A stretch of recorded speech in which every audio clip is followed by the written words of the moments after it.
네, 우리 여호수아 1장 1절에서 9절 말씀으로 여러분과 함께 말씀을 나누고자 합니다. 그 전에 먼저 우리 봉독해 주신 우리 권사님께서 하셨지만 1장 9절 말씀을 다시 한번 우리 같이 읽어 보겠습니다. 1장 9절 말씀입니다. 다 같이 한 목소리를 읽도록 하겠습니다. 시작. 내가 내게 명령한 것이 아니냐. 강하고 담대하라. 두려워하지 말며 놀라지 말라. 내가 어디로 가든지 내 하나님 여호와가 너와 함께 하시니라. 아멘. 네, 제가 이 말씀을 다시 한번 읽은 이유는 저에게 이 말씀을 주고 싶어서입니다.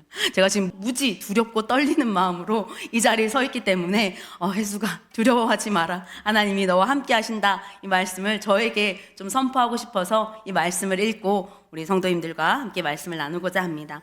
네, 저는 이제 부천에 온 지 2달이 거의 다 되어 갑니다. 어찌 보면 2달이라는 시간은 물리적으로 짧은 시간이죠. 그래도 이제 이곳저곳 다니면서 조금씩 적응하고 있습니다. 우리 성도님들이 볼 때마다 또 친구들이 잘 적응하고 있는지 물어보는데, 네, 저 잘 살고 있고 잘 적응하고 있고 서울말도 조금씩 익혀가고 있습니다. 네, 우리가 교회를 말할 때 습관처럼 우리 교회, 우리 원미동 교회 이렇게 우리라는 단어를 많이 앞에 쓰시죠. 한국 사람들이 유독 자신의 소속감을 나타내기 위해서 우리 가족, 우리 식구 이렇게 앞에 우리라는 말을 쓰는데 아직 2달이 채 안 됐다 보니까 아직까지 우리 원미동 교회가 우리 교회라고 이렇게 입에 아직은 붙지 않는 것 같습니다. 하지만 저도 머지않아서 이 교회가 우리 교회가 되기를 소망합니다. 그리고 또 그만큼 제가 열심히 하나님의 사랑을 함께 나누면서 말씀을 나누는 귀한 사역자가 되도록 하겠습니다. 아직 이 자리가 낯설고 떨리지만 오늘도 하나님께서 주신 그 말씀으로 함께 은혜를 나누고자 합니다. 부임 후 첫 설교라서 어떤 말씀을 또 무려 오늘 여전도의 협의회 헌신 예배로 제 얼굴이 딱 박혀가지고 너무 깜짝 놀랐어요. 이렇게까지 하시나?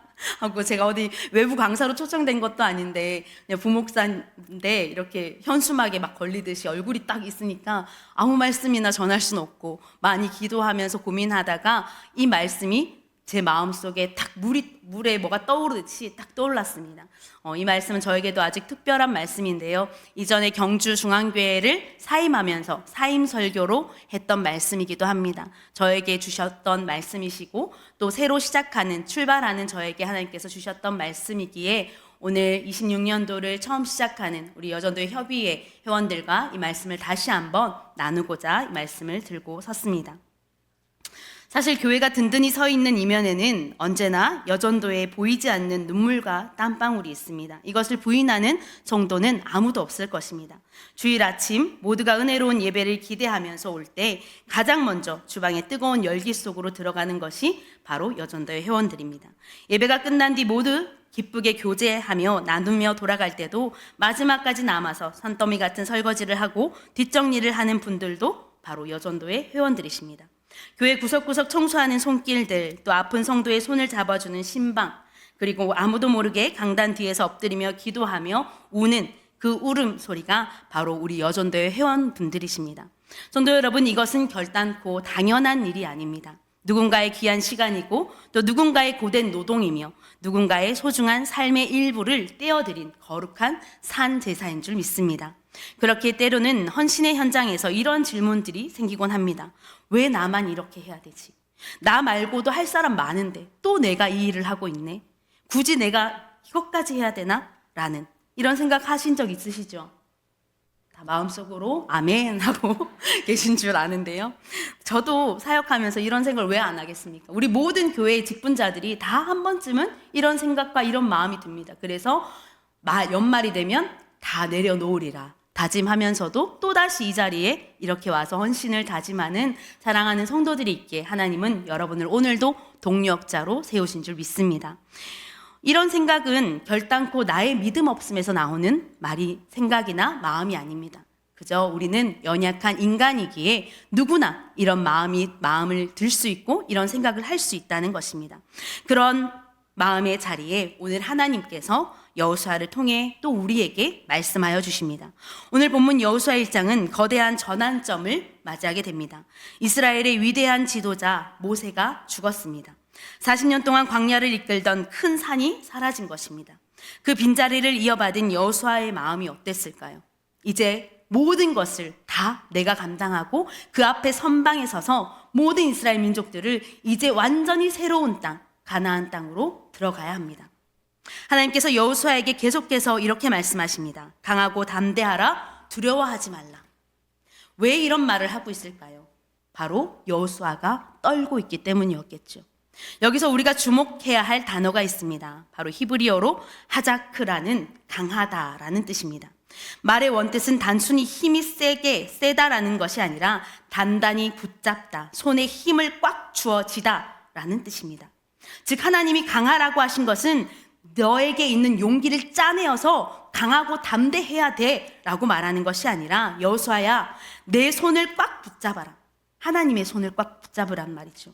그리고 내가 너를 붙들고 있는 이 사실도 절대 놓치지 말라는 하나님의 강권적인 사랑의 요청인 것입니다. 성도 여러분, 우리가 사명의 자리에 설 때 두려운 마음이 드는 것은 지극히 자연스러운 것입니다. 그런데 여기서 기억해야 할 것은 이 두려움은 우리의 반응이지만 담대함은 선택입니다. 무엇을 하든지 어떤 자리에 있든지 두렵고 떨리는 것은 당연한 자연스러운 일입니다. 하지만 그 두려움 앞에 무엇을 선택하느냐, 어떤 것을 붙잡느냐는 우리의 다짐과 선택이 있다는 것입니다. 두려운 마음이 드는 것은 반응이지만 나보다 크신 하나님의 손을 꽉 잡기로 결정한 것은 우리의 선택입니다. 이 담대함의 선택은 거창한 곳에서만 일어나는 것이 아닙니다. 우리의 사역 현장, 그 치열한 삶의 자리에서 일어납니다. 여러분, 이 자리에도 집에 갈까?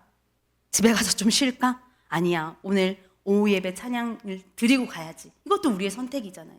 그렇죠? 하나님은 마땅히 예배 받으실 분이지만 그 마땅한 그 분 앞에 나가는 그 선택을 우리가 한다는 것입니다. 여전도의 사역을 하다 보면 때로는 사소한 것으로 마음이 상하기도 하고 두려움이 찾아오기도 합니다. 제가 이전 사역했던 교회에서 이런 광경을 본 적이 있습니다. 제가 식당에서 밥을 먹고 있는데요. 여전도의 회원들이 모여서 이제 식사 준비를, 토요일 날 이제 교직원들 식사를 준비하시면서 이제 밥을 먹고 또 권사님들, 집사님들이 모여서 식당에서 밥을 준비하시는 것 같았어요. 그런데 한 권사님이 누가 이 멸치똥 안 따고 볶았노? 이렇게 하는 거예요. 근데 또 한 집사님은 멸치똥의 원래 영양가가 만심더 이렇게 하면서, 저도 아직 경주 사투리가 익숙하지 않아서 그때는 똥을 땄냐 안 땄냐로 실갱이를 벌이시는 겁니다. 그리고 또 어떤 날은 콩나물국을 끓이는데 콩나물 대가리를 따고 끓여야 되는지, 나도 이 대가리가 혹시 사투리인가요? 네, 네, 콩나물 대가리를 따야 하나 안 따야 하나, 이걸로 마치 무슨 회의라도 하듯이 막 언쟁을 벌이시는 겁니다. 여러분, 대가리를 따야 합니까? 안 따야 합니까? 그렇죠? 이게 무슨 중요하죠? 그냥 맛있으면 장땡이죠. 우리 남성도님들은 다 맛있네 하고 대가리가 따졌는지 안 따졌는지 그거 모르고 그냥 막 드시거든요. 저도 속으로 그냥 맛있으면 되는 거 아닌가 라고 생각했습니다. 여러분, 주님의 이름으로 모여서 기쁘게 섬기고 은혜로 먹으면 다 맛있는 줄 믿습니다. 본의 아니게 오늘 콩나물 무침이 나왔던데 너무나 맛있었습니다. 네. 이러한 사소한 반응에 묶여서 우리는 서로의 마음을 상하게 하기보다 하나님이 우리 공동체를 묶어주셨다는 그 큰 사랑을 선택하며 담대하게 나아가는 우리 원미동교회 모든 성도님들 한 분 한 분 되기를 소망합니다. 실제로 우리의 삶 속에서 이 담대함의 선택이 어떻게 나타날까? 또 하나님께서 이미 성경에 많은 사람들을 통해 우리에게 보여주고 계시는데, 오늘은 특별히 여전도에 헌신 예배로 드리니 제가 3명의 성도를 대표적으로 함께 나누면서 말씀을 나누고자 합니다. 먼저는 라합입니다. 첫 번째, 라합은 이스라엘의 가나안이라는 새로운 땅에 들어갈 때에 그 구원의 대열에 가장 상징적으로 합류했던 한 여인입니다. 여러분, 정탐꾼들이 들어왔을 때 그 도시에 그 소문을 들은 사람들은 어떠한 반응을 일으켰을까요? 2가지 반응이었을 것입니다. 두려워하면서도 이 남공불락이라는 이 여리고성을 절대 무너뜨릴 수 없을 것이다라는 반응과, 홍해도 가르셨다 그러고 저 라암셋을 다 무찌르고 광야 땅을 지나서 이곳을 향해 오는 저 군대들을 두려워하며 떠는 무리들이 있었을 것입니다. 그 두려워 떠는 자들 앞에 라합이 있었습니다.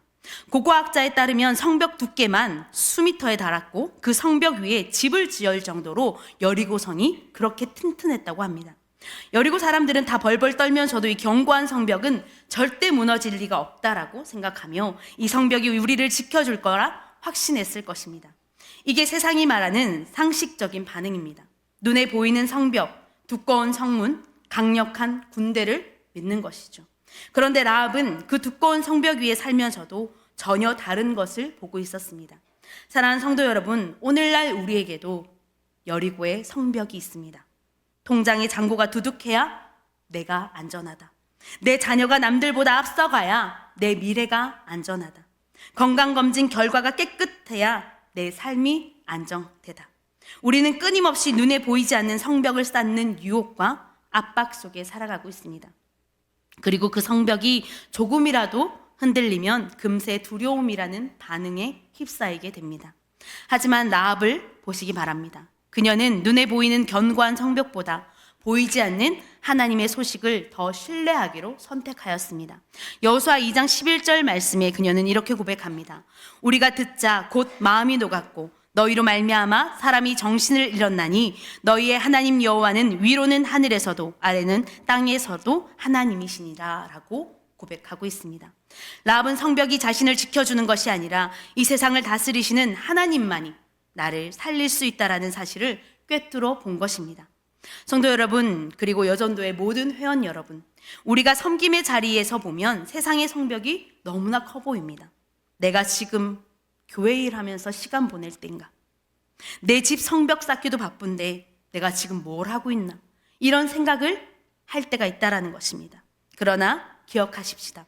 진짜 안전은 성벽을 높이 쌓는 데 있지 않고 상천하지의 하나님을 하자크 꽉 붙드는 데 있다라는 것입니다. 라합은 그 위험해 보이는 선택을 통해 결국 온 가족을 구원했습니다. 우리 온미동교회 성도님들과 여전도의 회원 한 사람 한 사람이 세상의 성벽보다 하나님의 손길을 더 신뢰하는 이 시대의 라합들이 되기를 축복합니다. 두 번째로는 룻입니다. 남편을 잃고 빈손으로 시어머니를 따라 베들레헴에 온 룻의 심정은 또 어땠을까요?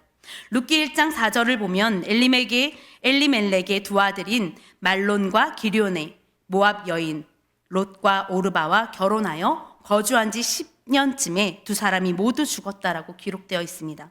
이것으로 미루어 볼 때 룻이 과부가 된 때는 아무리 많아도 20대 초중반으로 추정할 수 있습니다.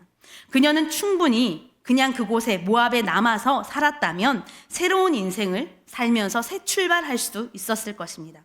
하지만 그녀는 시어머니가 섬기는 하나님이 내 하나님이다 라고 고백하며 하나님을 선택하고 시어머니를 모시기로 다짐합니다.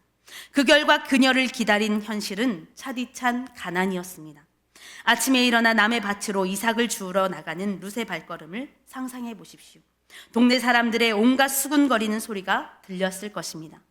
여전도 회원 여러분, 사역을 하다 보면 우리 안에도 이런 자존심이 상하는 일들이 너무나 많습니다. 내가 어디 가서 대접받는 사람인데 내가 여기서 쓰레기를 줍고 있네. 내가 지금 이러한 일을 하고 있네 라고. 교회 오면 이런 소리를 들어야 하나, 말도 많고 탈도 많은 이 교회 공동체 안에서 갈등이 일어나고 또 속상한 일들이 넘쳐납니다. 내가 굳이 왜 이렇게 해야 되나? 룻이라고 왜 그런 마음이 없었겠습니까?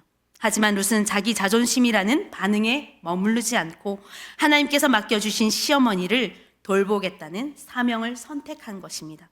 세상은 이삭 줍는 룻을 실패한 인생이라 불렀지만 하나님은 그 비천한 땀방울 속에 함께 움직이고 계셨습니다.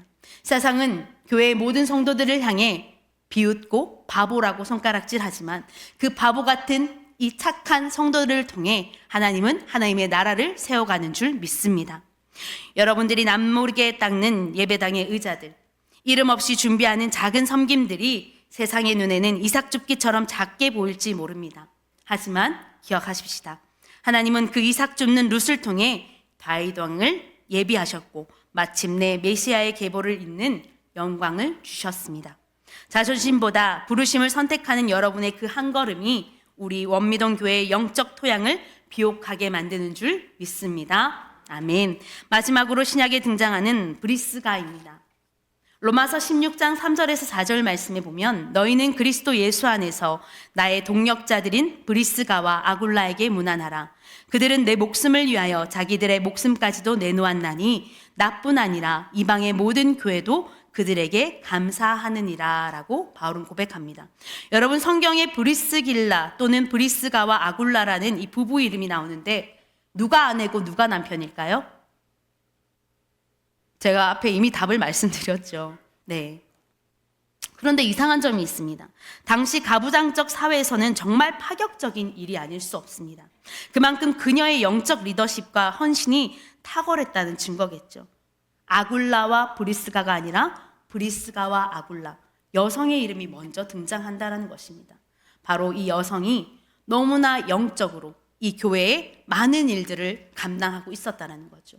바울도 그것을 인정하면서 영적 어머니로, 영적 지도자로 인정하면서 이름, 호칭을 아내, 남편 이렇게 부르고 있는 것입니다. 성도 여러분, 브리스가의 헌신은 단순히 보조자의 역할에 머물지 않았습니다.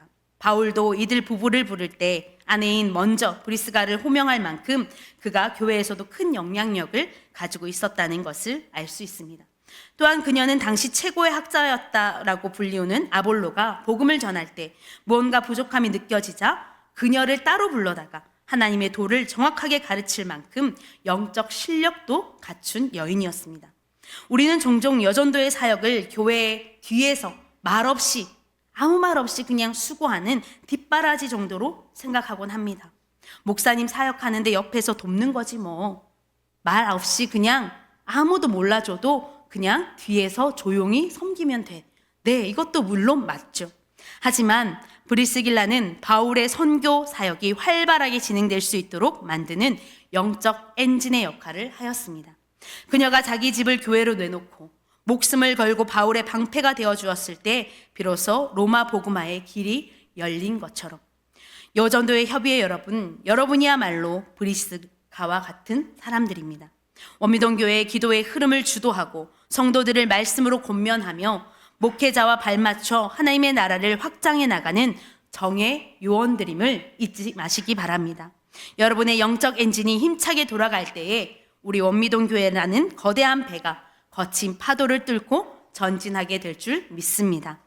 사랑하는 여전도의 협의회 여러분, 그리고 원미동교회 모든 성도 여러분, 하나님은 여러분을 이름만 걸어놓는 보조자로 부르지 않습니다. 여러분을 동역자라고 친히 칭하셨습니다. 여러분은 우리 교회의 영적 흐름을 주도하고 말씀의 실력을 갖추어 성도들을 바로 세우는 영적 엔진 브리스길라로 부름받았다는 것을 믿으시길 바랍니다.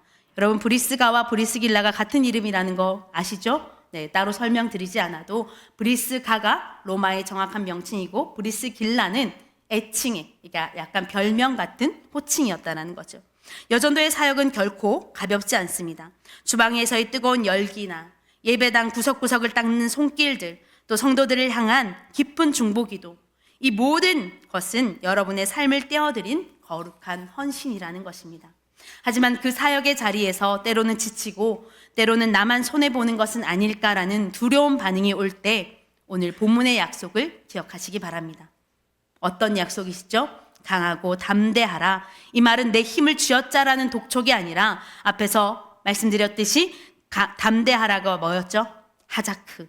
히브리어를 기억나시지 않는다면 하자크, 아자크 하면서 아자, 하나님께서 내게 힘을 주신다라는 이 힘을 붙드는 저 여러분 되기를 소망합니다. 즉 나를 붙들고 계신 하나님의 강한 손을 우리도 꽉 잡으라는 초청의 요청입니다. 성도 여러분, 하나님의 손을 잡으려면 어떻게 해야 됩니까? 내 손을 펼쳐야 됩니다. 내 손에 꽉 쥐고 있는 것들을 놔야 돼요. 내 손에 내가 움켜쥐고 내가 하려는 모든 것들을 놓았을 때 하나님의 손을 잡을 수 있는 것입니다. 여러분, 손을 한번 펼쳐볼까요?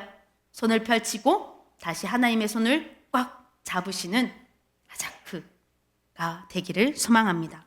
두려움은 환경에 대한 반응일 수 있지만 담대함은 나보다 크신 하나님을 바라보는 선택이라고 말씀드렸습니다. 여러분, 멸치똥 좀 안 따면 어떻습니까? 콩나물 대가리가 좀 있으면 어떻습니까? 우리의 서로의 허물을 덮어주고 하나님의 손을 꽉 붙잡고 은혜로 먹으면 다 맛있다라는 이 마음으로 나아갈 때에 그것이 바로 천국이고 하나님이 일하시는 현장이 될 줄 믿습니다. 하나님은 여러분에게 완벽을 요구하지 않으십니다. 얼마나 일을 잘하느냐 묻지 않으시고 나와 함께 이 길을 걷겠느냐라고 물으십니다.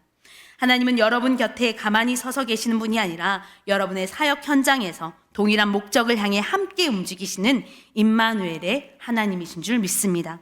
이제 저도 원미동교회 일원으로서 여러분의 손을 잡고 함께 걸어갑니다. 라합처럼 세상을 이기는 안목을 선택하고 룻처럼 자존심보다 사명을 선택하며 브리스길라처럼 교회를 살리는 영적 엔진이 되어주시길 바랍니다. 여러분의 그 귀한 선택과 헌신을 통해 원미동 교회가 살아나고 다음 세대가 세워지며 하늘의 기쁨이 우리 모두에게 가득해 주기를 주님의 이름으로 간절히 축원합니다.